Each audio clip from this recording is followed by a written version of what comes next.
Where do our, this is Harriet Kemrick with Down to Earth. Thanks for joining us. We need to figure out, where are we placing these expectations? Where did these expectations come from? Where do they come from that we place on faith leaders?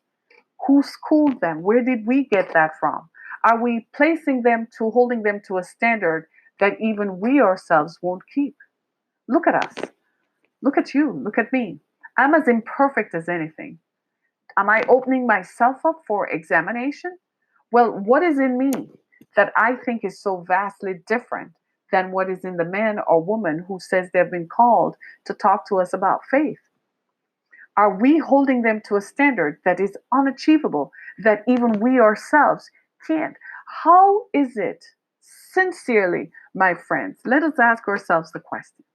In the Catholic Church, and their belief system that men should live without women and sex, did we really, really, really, really, really think that that was an idea that could go on? Ask yourself that question. Because I've asked myself that question. How long do you think you can live without sex for? So, did you really think that in the association of people, they were not going to have sexual feelings? And if we tell men that only a group of men should live together, because what the idea was, we told them that that's what the disciples did. Well, you didn't read the entire scriptures. The disciples had wives at home that they went home to. They were not on the road with Jesus for their entire lives. Jesus' ministry was 3 years. So maybe at some point you should have given them a sabbatical to go back, instead of, and tell them 3 years. And then after 3 years, you go back and then you come back. So, how did we place this unachievable expectation on faith leaders? So, in the case of Bishop Long, he's deceased now, right? So, in the case of Bishop Long, he was married with children. So, we held him to the standard that if you're married and you have children, then you are faithful to your wife. But are we faithful to our spouses? So, why did you think your faith leader was going to be faithful? Do you see what I'm saying? Perspective. You have to put things, apples with apples and oranges with oranges. The faith leader, male or female, is no different than you and I. Joel Osteen, as wrong as he was to say that, and unchristian like as it was, guess what? He was a businessman first. He was thinking of the collateral damage, how much it would cost to clean up his facility, and the damage it would cost to have all these folks bring in all their stuff to come into his facility. That's what he was thinking. He was thinking as a businessman. And if you were in the same position, can I ask you this? Would you think in it differently? Now, I don't know Joel Osteen personally. I'm not defending him at all. I still think it was reprehensible what he did. That was unchristian like, in the event of a natural disaster that no one had any control of, and he had resources. As far as I'm concerned, he had all the money in the world. He could go clean the place out after the event happened.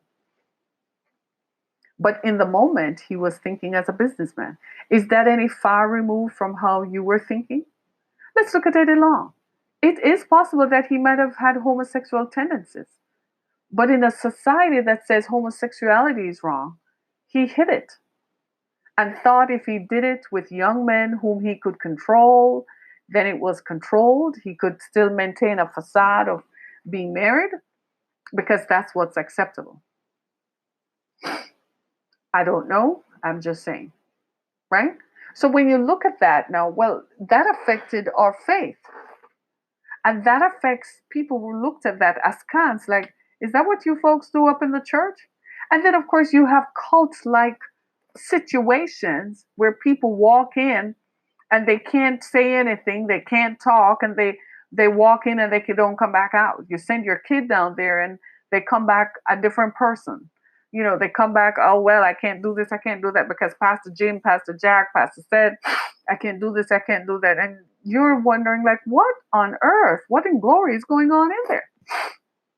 Those are cults where they seek to control people's minds and they say, well, you have to come live with us because we're separate. You have to come. Isn't that crazy? You have to come and be with us because we're separate. And they use scriptures like, you can't mix with them and you have to be called out to come out from among them. But I have to work and I have to go to college. What do you mean? Teach people how to live in the wider society, because that's what the world we live in today. Maybe 500 years ago, you could actually live on a commune and you could survive. But in our modern world, people have to go to work and they have to live and they have to go to college and they have to join other social groups. So teach the people how to live. Now, I personally am a person of faith, right? I am a Christian and I believe in what I believe. I believe in Jesus Christ. I believe in God. I believe in the Holy Spirit, right? That's what I believe. That's what has been revealed to me. That's how my faith has intersected with my humanity. So I believe there are some things that I struggle with. And I have found that at that point is where I can go back to the scriptures and I'm judge myself and I'm like, well, the scripture said, okay, so I'm so wrong. I am so very wrong there, right? But I struggle to, my struggle is just like yours. I have found that recent church scandals have taught me how to view church leaders in a profoundly different way. And the way I now look at them is they are infallible. I cannot place a supernatural expectation on a natural person. That person is not supernatural. They don't come down out of the glory cloud on a Sunday morning or when they're going to interact with me. They're a father, they're a husband, they're somebody's best friend, somebody's lover, right? Somebody's business partner, somebody's uncle, somebody's aunt, somebody's uncle something. Do you see what I mean? Therefore, in their capacity as a human being, they're just a messenger. I think that's how we should start looking at folks. You're a messenger, you have a message. Listen to the message. The message. The messenger is oblivious. We focus so much on personalities in the last grouping, in the last 40 to 50 years. We forgot about the message. The message got lost in all that fluff. In a lot of ways, Joel Osteen became a victim of his own success. He became widely popular because he preached a popular message of motivating. He was a motivational speaker who used the scriptures as a basis. However, he was just as infallible as anyone else. So, what we didn't do was separate the message from the messenger. That's what we ought to do. We ought to separate the message from the messenger. The messenger is a human being, a human voice, vocal cords attached to a human face with a heart, a brain, skin, bones, sinew, muscle. That's the messenger. You can't focus on the messenger because focusing on the messenger is going to destroy your focus on the message. You know what the message was for Christianity? The message was Jesus saves. Jesus is the Son of God, had a divine birth experience with his mother, Mary, to show how human he is, right? To show his humanity. That's the intersection of humanity and divinity. That's what the message is. And if you believe in Jesus, he's going to help you to overcome the stuff you go through. It's not a panacea. A lot of people who are very wealthy say, well, you don't need faith because if you have money, you don't need faith. That is their experience until they come to a point where I found that there's one famous person who said that, Ted Turner, that's his name, the guy who founded CNN. Well, how did that work for him? He ended up selling his business and he ended up getting divorced from someone he cared about because he cheated on her. I don't think he's broke today, but he's certainly not as wealthy and as influential. That's someone who promised to donate $1 billion to the United Nations, and he doesn't have $1 billion to donate because he lost his business, right? So, and he was the one who said Christianity is for losers. And some of you are batting your eyelashes at me like, isn't it true? Well, until you find that you come to a situation in your human experience where your money does not work. What most of us tend to do is we try to have it to before you get to that place. And for a lot of us who have studied, and a lot of people who have studied and who have gone to college, they're trying to rationalize and trying to find some resonance with faith. But in those early days of your youth, you don't need faith yet because you haven't been tried by life. It's after you've been tried by life that you discover you need something that is going to help you cope with the stuff you go through and provide some sort of answers. You know, there's a Christian song, Christian hymn that says, "Will your anchor hold through the test of time?" When a series of life events start happening to you, that's when you start saying, wait, just a minute, wait, hold on. There's got to be something going on here that I don't understand. And there are a lot of people today who are struggling with faith because they had such negative experiences even growing up. Their parents were either devout Christians who spent more time following a leader than they spent with their own family. They never practiced balance, so that person grows up and they don't know. Or they had negative experiences where people of faith use them and abuse them, much to their chagrin and disenfranchisement. And so now you expect them to believe, like they're in some parts of the world. People purporting to be Christian crusaders, went and conquered people and took people's land and money and claimed to be Christian. That was not a good show of Christianity. No, that was not Christianity. That was greed. They just happened to be, how shall I say, they just happened to be rapacious capitalists. And they were rapacious enough and opportunistic enough to take advantage of people's vulnerabilities and capture their money, their country, their gold, their silver, and their resources. That was not Christian. If you really want to know, it's like one of the reasons people find Buddhism so attractive and they go to Tibet and do that journey and so on. You know why? Because when they get there, the monks just live a very normal lifestyle. So people say, well, that is pure because they don't see any material attachment to it.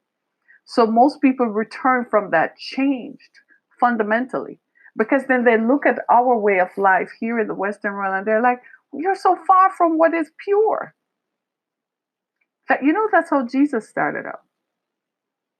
He walked. He didn't ride in a carriage. You know that the kings and queens of the day rode in carriages. Jesus didn't. He walked because he was trying to identify with the people. In today's modern world, we don't walk anywhere, we drive. But I've often asked the question, is Jesus going to show up at a church stepping out of a Bentley or a Rolls Royce with the top down? Or is he going to drive up in a Ford Taurus, in a Hyundai, in a Toyota Corolla, in a Honda Accord? What do you think? Was Jesus the kind of leader who lived in a palace with lots of servants while his people whom he talked to lived in hovels and huts? Think about that. Did Jesus have a big church with big stained glass windows? Or do you think he would have a place where everyone would feel welcome? Do you think Jesus was going to wear $6,000 suits? Or do you think he's going to wear what you and I would wear? Sandals, befitting the region and the temperature and the weather. Do you see what I'm saying? That's why you go back to the scriptures, because the scriptures provide the answer that you need. The scriptures provide, we're examining the impact of faith and church scandals, right? And the scriptures provide the answer that we need. The scriptures paint the picture, the correct picture of what faith ought to look like. That's what the scriptures do. But what we have done is we have looked at the people. For some of these leaders, they're getting a lesson. Christianity and faith is different from governance. Most of these people were operating as if they were the governor's general. They were a general and a governor all at the same time. You couldn't access them. You had to go through a series of people like, what on earth? So they got a reality check. You want to bet most of them are lined up at the church door today, thanking people for coming in. Once upon a time, you had to make an appointment 4 weeks in advance to see them. And you had to go through a series of people because the people around them were just as bad, were keeping them from the people of God and the people who needed them. Everybody got a reality check. What is this really about? Is this about you or is it about God? Are you the center of it or is God? Can you save anybody? I know that in a lot of ways, especially for doctors, doctors feel godlike every day. They're like when someone is on the operating table, it is in my hands. I can feel your heart. You ever talk to a doctor or a heart surgeon? I can feel your heart in my hands. I have held hearts in my hands and massage. You ever talk to a doctor who delivers babies? It's up to me to bring life to that. I hold a baby in my hand. I know how to slap that little baby and make the baby breathe. And this is you standing there like, so you're God now. And then one day they drop dead themselves. My thing is always like, are you the person they talked about for 2,000 years? Or what are you? How long have you lived for? How long does a human being live for is my question. If you're human, you're going to drop dead someday. Do you see what I'm saying? And what they did was they placed themselves smack in the midst of it and superimposed their own likeness into the scriptures. So if you have a need, you call me. How about teaching the people to pray? The Catholic Church used to be really good at that. They have all kind of prayer, codicils and so on, and all kind of prayer routines that you could go through to pray on your own. They had all kind of materials that they purveyed for you to pray. But then you would go to confession. And the priest's job was just to hear the confession and say, "Bless you, my child." And they did well at that. But then he would say, "Come on into my office and bend over." That was not Christ-like. That's not what Christ would have done. And that's what destroyed people's faith. Because now you are like, well, where do I go? Well, here's my thing. If you still find that you need faith, and we all do, you have a need because you're questioning what happens after this. Where does this go? I suggest you go to the scriptures. You go to the Holy Scriptures if you're a Christian and you find that that's your leaning. Go to the Holy Scriptures. Start by reading the New Testament. And there is a particular book in the New Testament that I think will help you. It's John chapter 1. Yeah? Read John chapter 1. Read the entire chapter of chapter 1. Then when you're done, start reading the book of Romans. I'm not going to tell you to read one chapter a day because sometimes it's going to get so interesting you'll actually read it. But read it and pace yourself. Read Romans and start. Romans is the Christian workbook. That's a Christian guidebook.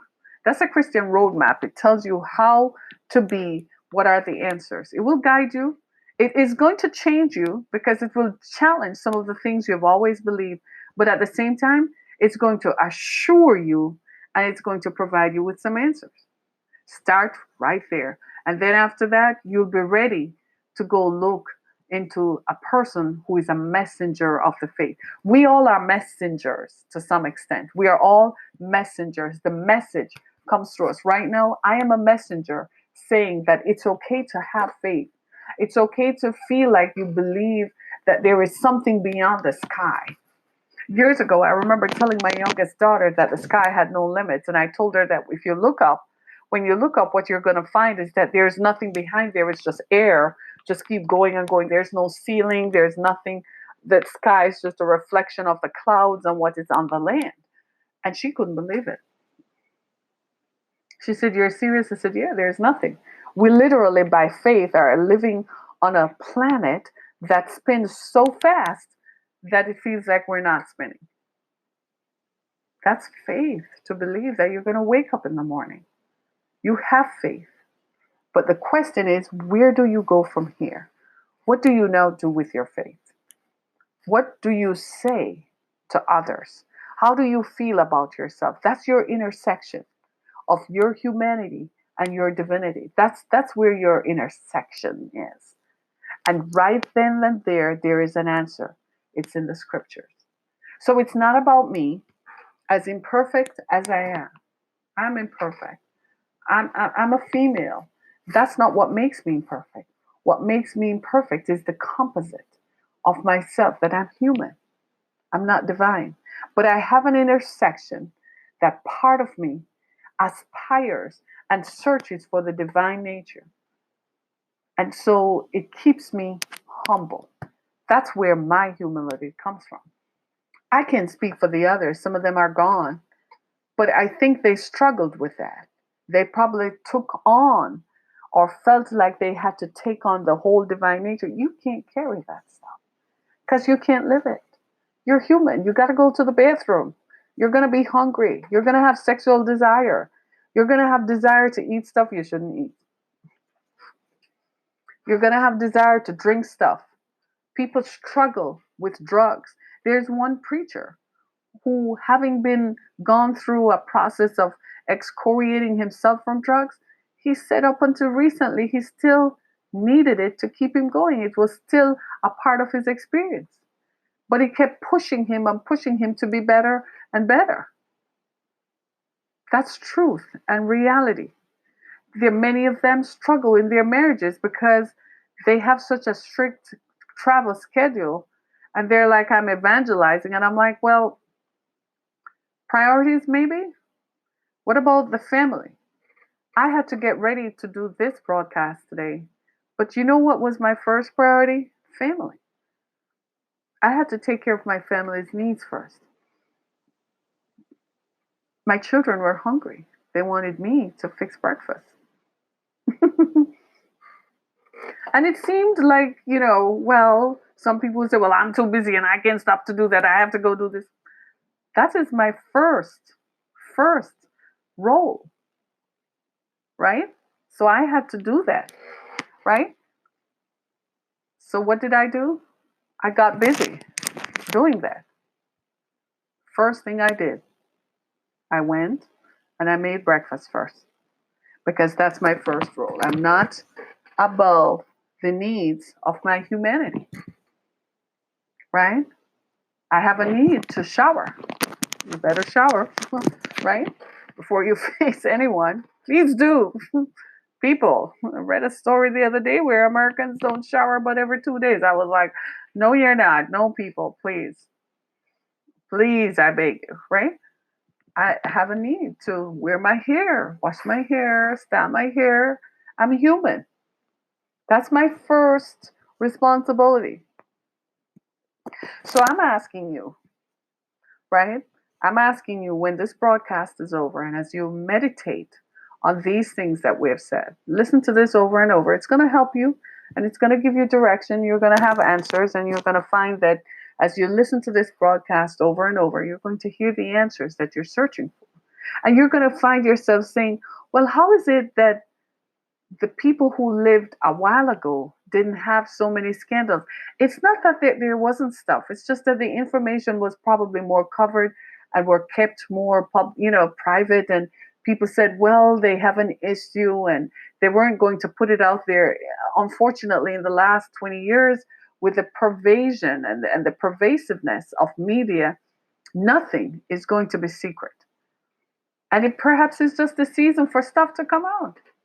It's not that the people didn't have stuff. They had stuff and they had challenges. It was dealt with differently.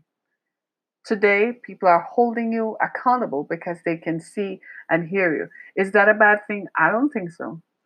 I think it's a good thing. I think it's good, don't you? I think so because we need to hold ourselves accountable. We need to operate as if the lens of the camera are always on us and the microphone is always on us.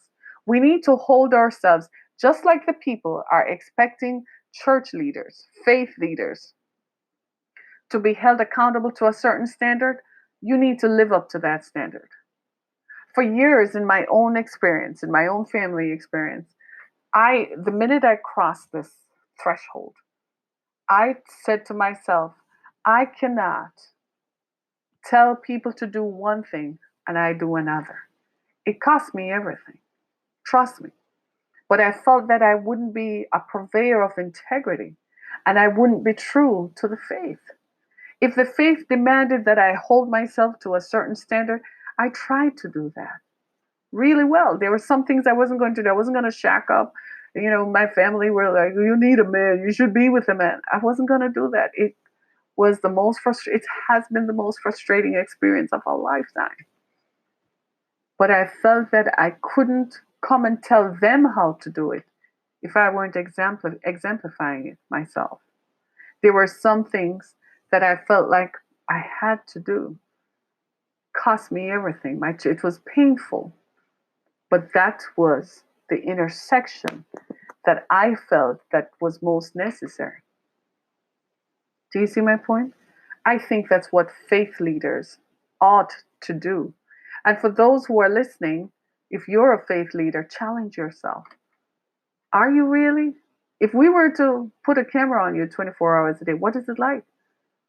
What do you have? You have something that you're not dealing with? Go deal with it.